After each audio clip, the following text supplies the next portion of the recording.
Johannes Lemena merupakan dokter, politikus dan pahlawan nasional asal Maluku. Om Jo, sapaan akrab Johannes Lemena, tercatat menjadi salah satu menteri terlama pada pemerintahan Presiden pertama Indonesia, Soekarno. Berprofesi sebagai dokter, perannya sangat besar bagi dunia kesehatan di Republik ini. Salah satu gagasannya yang paling fenomenal adalah puskesmas. Selain di dunia kesehatan, Lemena juga berkecimpung di dunia politik sebagai salah satu pendiri Parkindo atau Partai Kristen Indonesia. Beliau juga terlibat dalam penyusunan Sumpah Pemuda. Sosoknya yang terkenal jujur dan nasionalis menjadikannya sosok paling berpengaruh di Orde Lama. Bahkan Bung Karno pernah menyebut Lemena sebagai orang yang paling jujur yang pernah ditemuinya.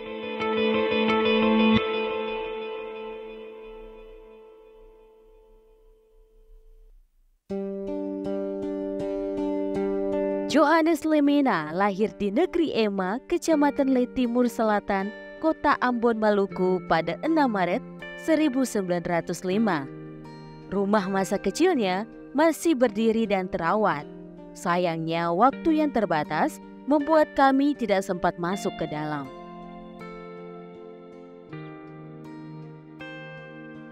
Om Jo terlahir dari keluarga guru dan dikenal sebagai seorang Kristen yang berbudi luhur. Ia mengenyam pendidikan sekolah dasar di Ambon She School, kemudian pindah ke Jakarta dan selesai pada tahun 1919. Setelah menamatkan sekolah dasar, ia melanjutkan pendidikan di Mulu Kristen dan meneruskan pendidikan ke Stovia, atau yang saat ini telah menjadi Fakultas Kedokteran Universitas Indonesia. Di zaman penjajahan, tentunya orang-orang yang ada di daerah Maluku merasakan bagaimana pahitnya penjajahan, dan di salah satu sisi baiknya, anak-anak Maluku juga di waktu itu diberikan kesempatan untuk mengenyam pendidikan formal yang dibuat oleh Belanda pada waktu itu. Nah, salah satu di antara kebanyakan anak-anak Maluku itu adalah Johannes Lemena. Sesudah itu, ia bekerja sebagai dokter swasta dan berkecimpung di dunia politik sejak masuk organisasi Serikat Ambon. Kemudian, Om Jo ikut berjuang dalam perkumpulan Young Ambon sebagai ketua umum dan turut serta dalam persiapan Sumpah Pemuda 28 Oktober 1928. Selain itu, Om Jo merupakan pendiri organisasi pemuda GMKI, Gerakan Mahasiswa Kristen Indonesia, yang dikenal sebagai panutan akan sosok Kristen yang bersifat jujur. Ia juga berkarya sebagai tokoh agama Kristen di Indonesia dan merupakan salah seorang pendiri Partai Kristen Indonesia, Parkindo, di Yogyakarta tahun 1947. Beliau juga tergabung mendirikan Gerakan Mahasiswa Kristen Indonesia. Nah, dan nanti pada akhirnya juga Parkindo beliau pimpin juga ya. Nah, yang paling utamanya itu adalah generasi muda yang terbina di dalam Gerakan Mahasiswa Kristen Indonesia. Sampai sekarang kalau misalnya anak-anak GMKI itu mau bikin acara, tetap Om Jo Lemena punya foto besar dipampang di situ. Itu adalah sebuah motivasi ya, suatu motivasi yang seharusnya kita lihat bahwa kenapa kita anak-anak Ambon tidak memiliki pikiran dan perasaan maupun semangat seperti mereka ya, terutama Om Jo Lemena. Sebagai seorang negarawan, Dr. Lemena merupakan figur ahli politik yang punya karir cemerlang dalam sejarah politik Indonesia. Terbukti dari 1947 sampai 1956, pada pemerintahan Presiden Soekarno, Dr. Lemena mendapat kepercayaan untuk menjabat sebagai menteri sebanyak 8 periode. Lemena juga dipercaya menjabat sebagai Menteri Muda Kesehatan Republik Indonesia dalam Kabinet Syahrir kedua dan ketiga. Selain itu, ia tercatat 7 kali menjadi pejabat Presiden Republik Indonesia. Om Jo Lemena, dia karena dokter, pada saat itu Soekarno ambil dia sebagai partner kerja yang luar biasa. Dari semua segelintir orang-orang yang ada di Distopia maupun elit yang ada pada waktu itu, Soekarno tahu bahwa afiliasi politik mereka ini ada kemana, arahnya lari kemana. Nah ternyata Om Jo Lemena itu sungguh-sungguh afiliasi politiknya adalah menuju kemerdekaan.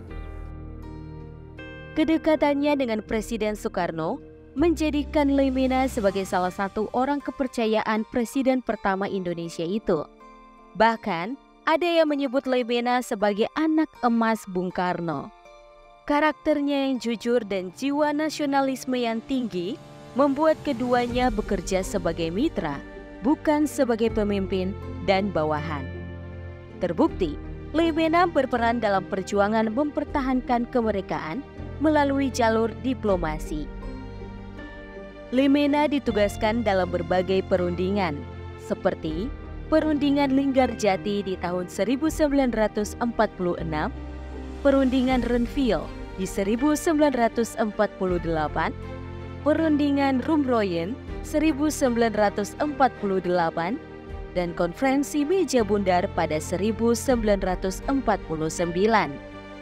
Nah, kalau seorang Soekarno sudah memberikan kepercayaan itu bukan sembarang. Nah, itu berarti dia sudah tahu persis bahwa orang ini adalah cerdas, orang ini adalah hebat begitu. Saat menjabat sebagai Menteri Kesehatan pada tahun 1950, Lemena menggagas apa yang disebut dengan Bandung Plan. Bandung Plan merupakan suatu sistem di mana pada setiap kecamatan hingga pedesaan akan memiliki sebuah rumah sakit atau klinik kesehatan. Sebelumnya, sistem tersebut sudah dilakukan oleh Lemena ketika bekerja di Rumah Sakit Sending Immanuel, Bandung. Gagasan ini merupakan sistem rujukan yang mana di tiap ibu kota distrik atau kecamatan dalam wilayah Kabupaten Bandung direncanakan satu rumah sakit kecil dengan perawat, bidan, dan tenaga sanitasi. Tujuannya adalah pelayanan kesehatan yang diberikan lebih efektif dan efisien. Sistem ini kemudian berkembang hingga sekarang dikenal dengan Pusat Kesehatan Masyarakat atau Puskesmas. Banyak hal yang beliau lakukan selama beliau menjadi Menteri Kesehatan itu. Ide dan gagasan beliau yang tadi saya bilang, salah satunya yang kita lihat di desa-desa yang jauh, di pelosok manapun kita lihat ada puskesmas. Itu kan ide dari gagasan beliau. Dan itu luar biasa ya. Di zaman itu beliau sudah bisa memikirkan ke arah sana. Setelah berakhirnya pemerintahan Soekarno, Presiden Soeharto berniat menjadikan Lemena menjadi menteri, namun beliau tolak. Lemena tetap berkarir sebagai tenaga kesehatan juga politik selama Orde Baru. Loyalitasnya kepada Soekarno ia tunjukkan saat menjadi Dewan Pertimbangan Pusat PDI, Partai Demokrasi Indonesia pada tahun 1973. Lemena tetap berkarir sebagai tenaga kesehatan, juga politik selama Orde Baru. Loyalitasnya kepada Soekarno ia tunjukkan saat menjadi Dewan Pertimbangan Pusat PDI, Partai Demokrasi Indonesia pada tahun 1973. Lemena wafat pada 29 Maret 1977 dan dimakamkan di Taman Makam Pahlawan Nasional Utama Kalibata. Dan pada tahun 2010 dinobatkan sebagai pahlawan nasional oleh Presiden Susilo Bambang Yudhoyono. Di Kota Ambon sendiri, nama Lemena diabadikan sebagai rumah sakit dan monumennya dibangun di kawasan Poka. Sebuah patung dan rumah sakit ya, rumah sakit yang baru didirikan namanya. Tapi bagi saya sebagai generasi muda dan orang yang menggeluti dalam bidang ilmu sejarah, saya tidak perlu dengan nama jalan dan saya tidak perlu dengan monumen seperti itu. Yang paling utama adalah bagaimana pemerintah itu mencoba untuk bagaimana mendidik anak-anak Ambon, memberikan pendidikan yang luar biasa kepada orang Ambon, Dan utamanya adalah pemerintah memberikan poin utama untuk pengembangan pendidikan di Maluku ini jangan dengan setengah hati, tetapi harus dengan sepenuh hati supaya anak-anak kita di Ambon ini yang cerdas sebenarnya itu bisa seperti mereka-mereka yang sudah meletakkan dasar. Tentunya masih banyak lagi prestasi dan jasa seorang Johannes Lemena sebagai tenaga kesehatan, politisi juga negarawan. Karakternya yang dikenal nasionalis dan jujur tentunya menjadi teladan bagi kaum muda, terkhususnya untuk Maluku yang merindukan sosok panutan.